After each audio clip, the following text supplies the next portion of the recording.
5, 4, 3, 2, 1, 0.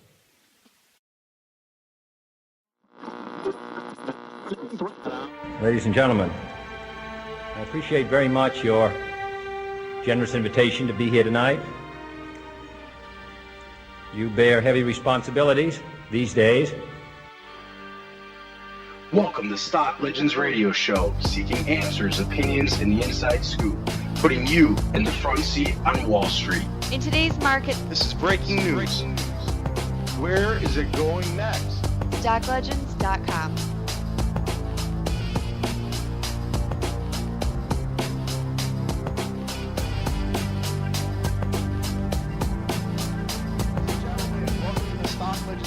Show. Today we have a special guest, Mr. Roy Warren from Attitude Drinks, ticker symbol ATTD. First and foremost, we'd like to welcome you to the show, but also comment on your mission to do as much as possible to speak directly to the investor community. You were on the Bill Chippis show last week. Now you're here on the Stock Legends Radio Show. I think keeping an open line of communication with the investors is a huge strong point in the fact that you're actively seeking ways to address the community. Mr. Roy Warren, welcome to the Stock Legends Radio Show. Well, thank you. Good morning. I appreciate being here. Now, Mr. Warren, we want to take a brief look at your past and how you came to forming Attitude Drinks and what your inspiration was behind the setup of the company.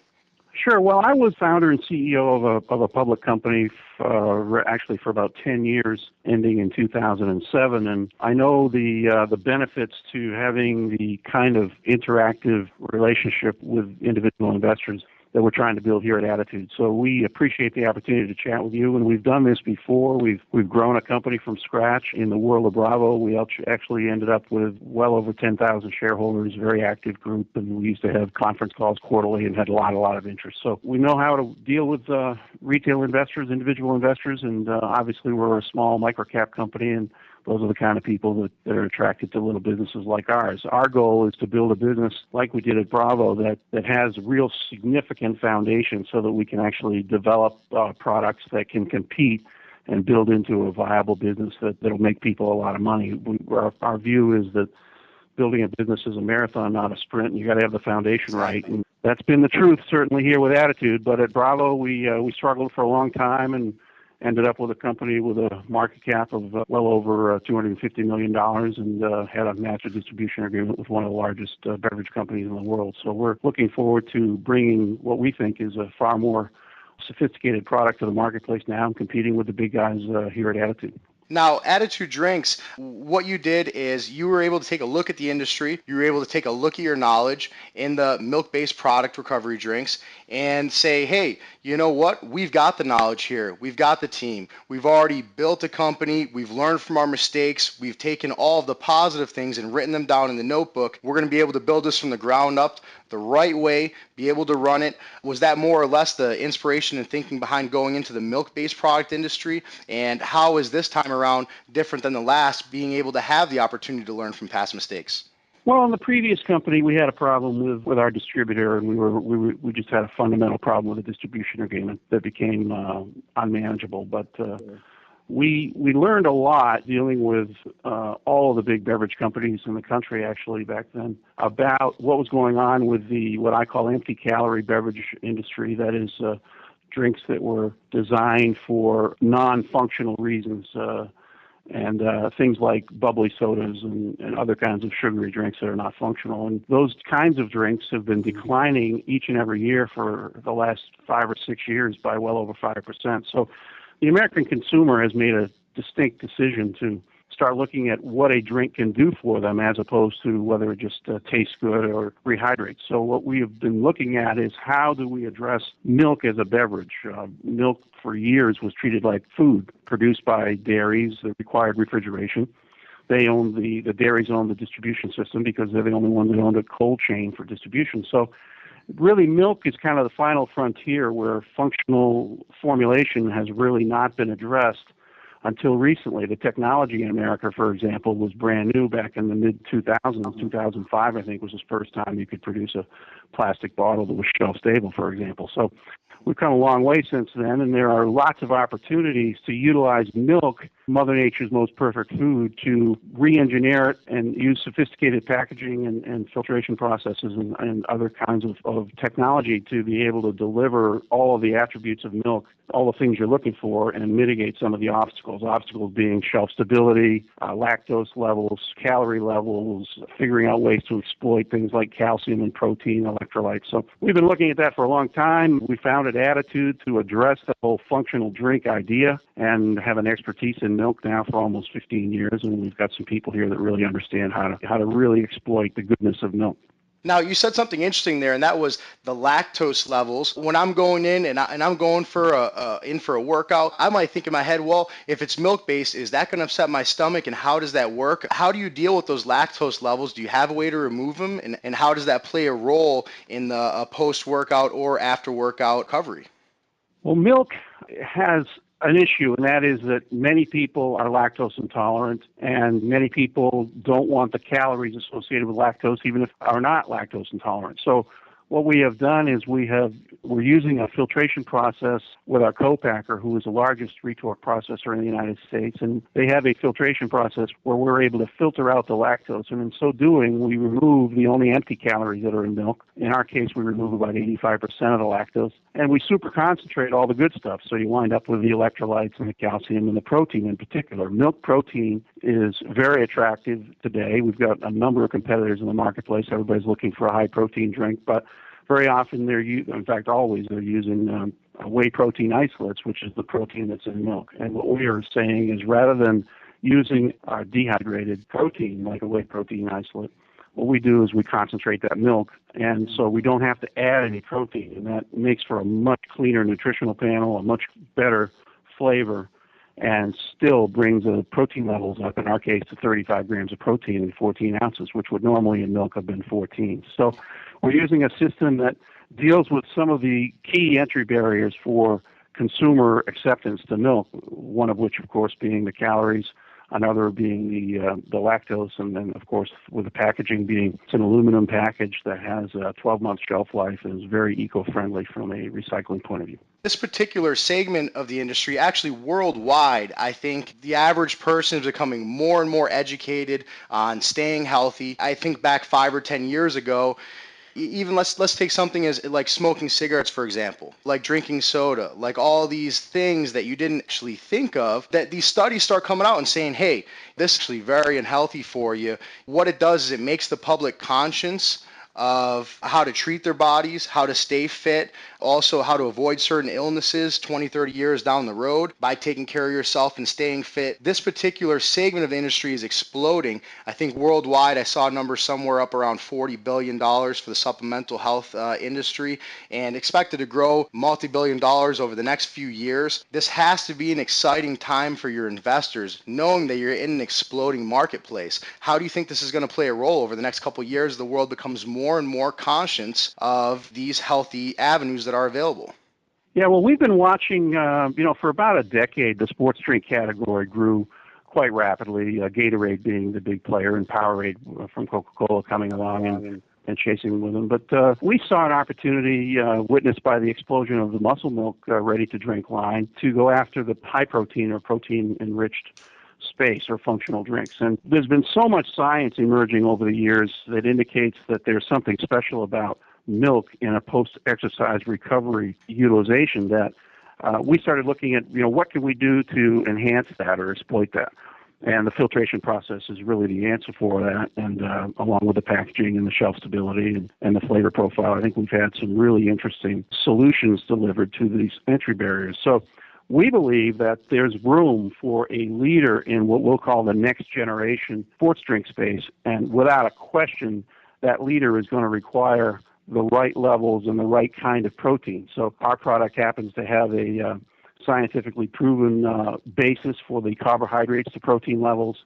It tastes great. It's got a super clean nutritional panel, and it's real milk, which is the only product of its kind in the marketplace. So we think that we've got the kind of product that it takes to literally lead what we think is going to be the cutting edge of the sports drink explosion that's part of that whole bigger picture category that you're discussing, which is functional nutritional supplements and drinks. The road to success, you know better than anybody. There's a lot of uphill battles that you have to fight on the way. You've gone through most of them. You're to the point now where you say, hey, we've got a great product. We've got the test to actually put us on the map. What do we need to really get our name out there? Now, last week you announced a new strategic relationship with Paul Pierce, the captain of the Boston Celtics. Also, we'd like to say congratulations to you by making that accomplishment, by the way. It's a great ally. How do you think this will affect you as far as brand recognition and the ability to open avenues to intense marketing and fresh distribution channels?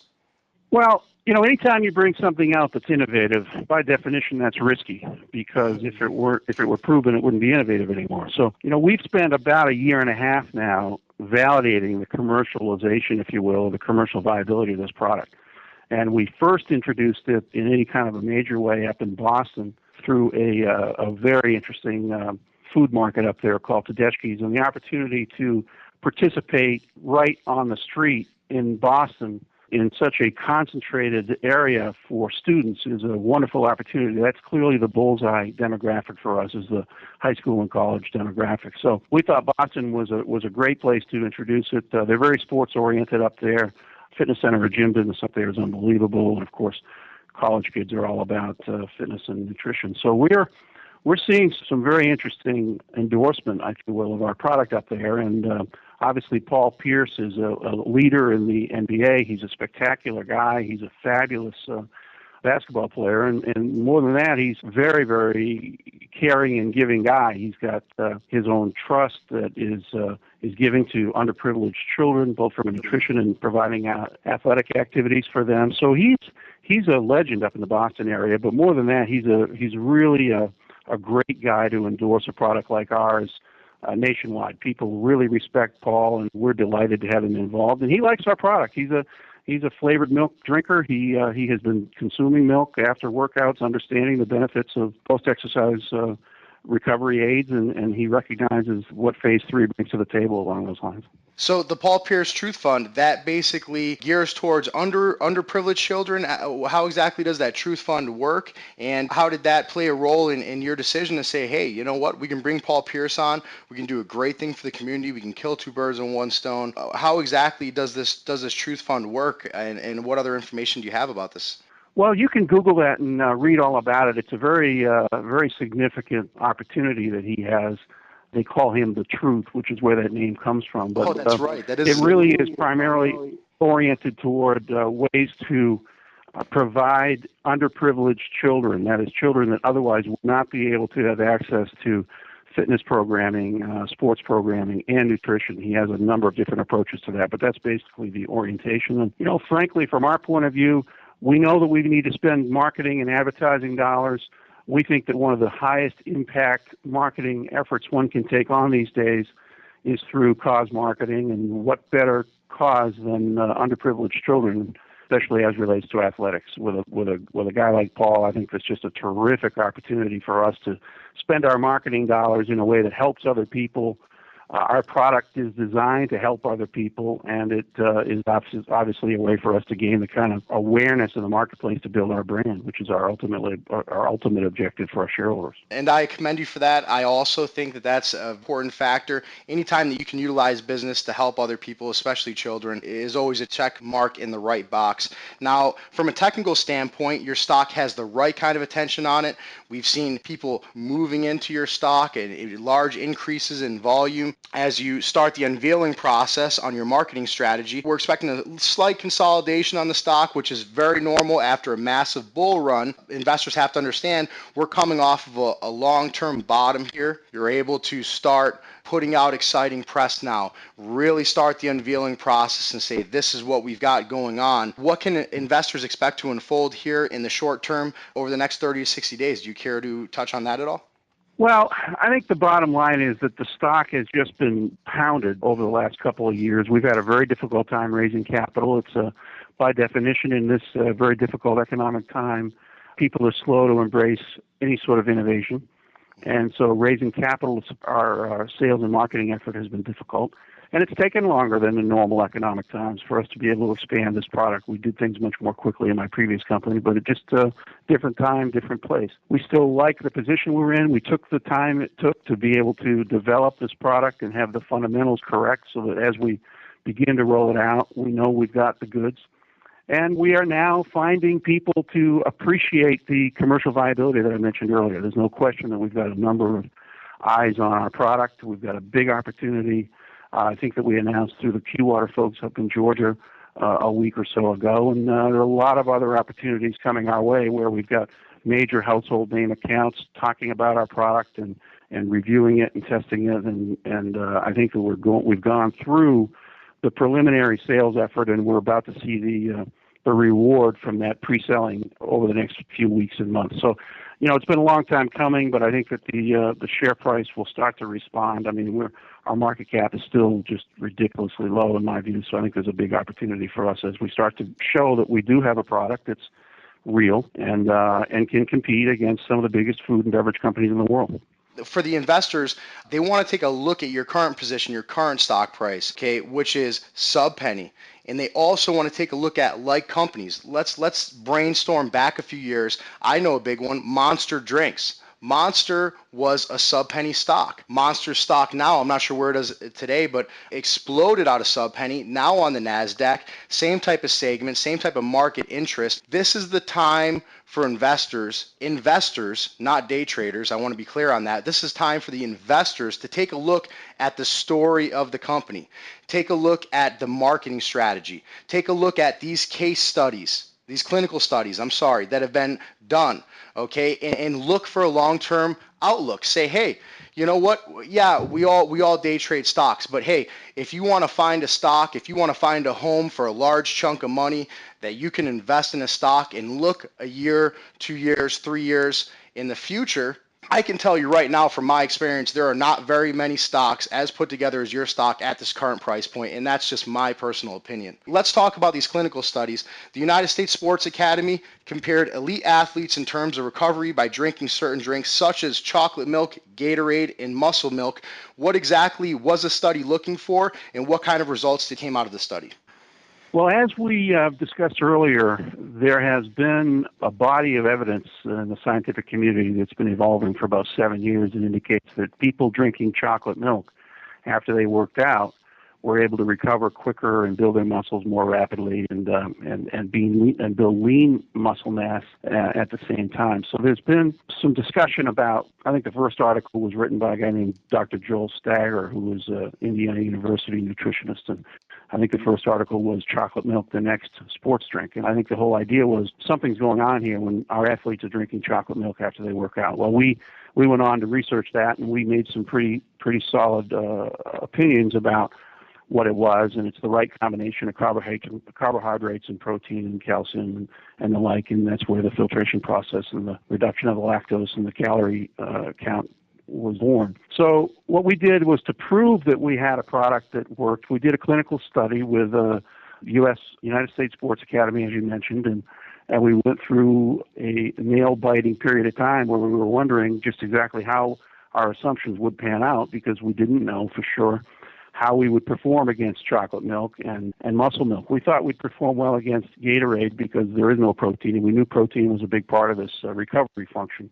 But we didn't know about the others, and as it turned out, we did statistically outperform all the competitors. And the way the test worked was we took elite athletes and we ran them to exhaustion, and then we rested them and gave them each of the 4 different drinks at different times, obviously. And then in a clinical way, I brought them back and did it again 4 times and measured the performance post-exercise. And we were the only one that had a statistical clinical result that indicated that there was no doubt that phase 3 outperformed all 3 of the people that we tested against. So that confirmed primarily that our 1-to-1 formulation, that is the carbohydrates to protein, is the right balance. And that's the key to this. A whole bunch of protein with no carbohydrates will not perform recovery. It simply doesn't work. Your body won't process that protein. So you have to have the right balance, and you have to have the right kind of protein and the right kind of calcium, and that happens to be in milk. That's amazing. Gatorade's a giant. When you look at something such as sales is a numbers game.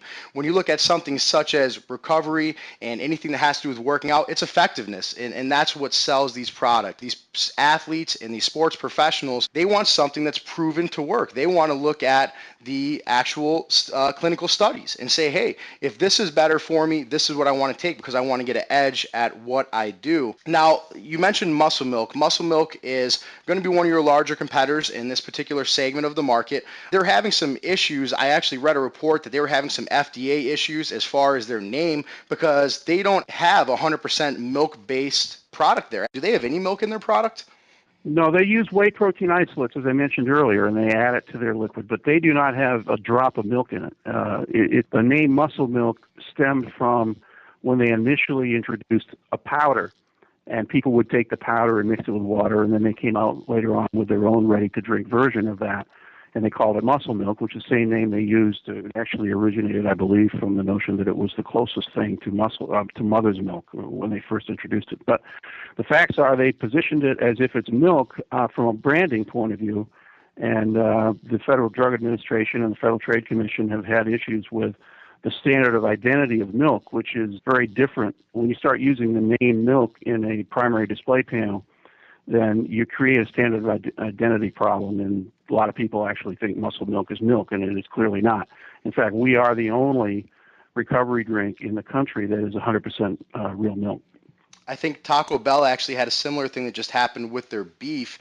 They were made to change the name to a beef mixture. If Muscle Milk were to have to change their name, obviously branding, as anybody knows it's in business, takes a very long period of time. Once you're branded, you're branded. Now to have to take that name away, to have to take that marketing strategy away and have to put a new name on, being the largest competitor in this segment of the market, if they were to have to rebrand themselves from scratch, how is that going to affect you guys moving in? I mean, you're already in a position to basically slide right up the ladder and move into their niche. Is there a time period on whether or not the FDA is going to make them rename their products? I saw some Muscle Milk in the store the other day, so I know that the bottles are still saying Muscle Milk. How will this affect you if they have to completely restart their rebranding strategy? Well, they came out, the Federal Trade Commission asked them to put a label on the front of the package that says contains no milk, and they did that, I guess, about a year ago. Now the Federal Drug Administration is talking to them about what's going on with the name milk as relates to the standard of identity that I've mentioned. I don't know exactly what they're going to do about it, but they're going to have to change something, I think. From our point of view, we've been applauding the way they've entered the marketplace. I mean, they've done a wonderful job selling their product, and they don't really position themselves as a recovery drink. So from a heads-up point of view, our one-to-one relationship, for example, between protein and calcium, or carbohydrates and protein, is different than their strategy, and that's fine. I mean, they've got a whole different approach. But I do think that because their product has been oriented around the word milk, that when they have to change that name, it's very likely that consumers are going to say, wait a minute, we were looking for something with milk. Who's got the best real milk product out there? And I think in that environment, we're likely to enjoy some additional awareness because of the discussion of the number one protein drink in the marketplace having to make that change. Let's talk about your new distribution agreement signed last week. It's one of your largest to date. We can see that you're stepping up and revamping, becoming more aggressive, trying to get into these networks and distribution channels. How is this particular agreement going to affect the company as far as, you've got a set relationship here with set profits coming in?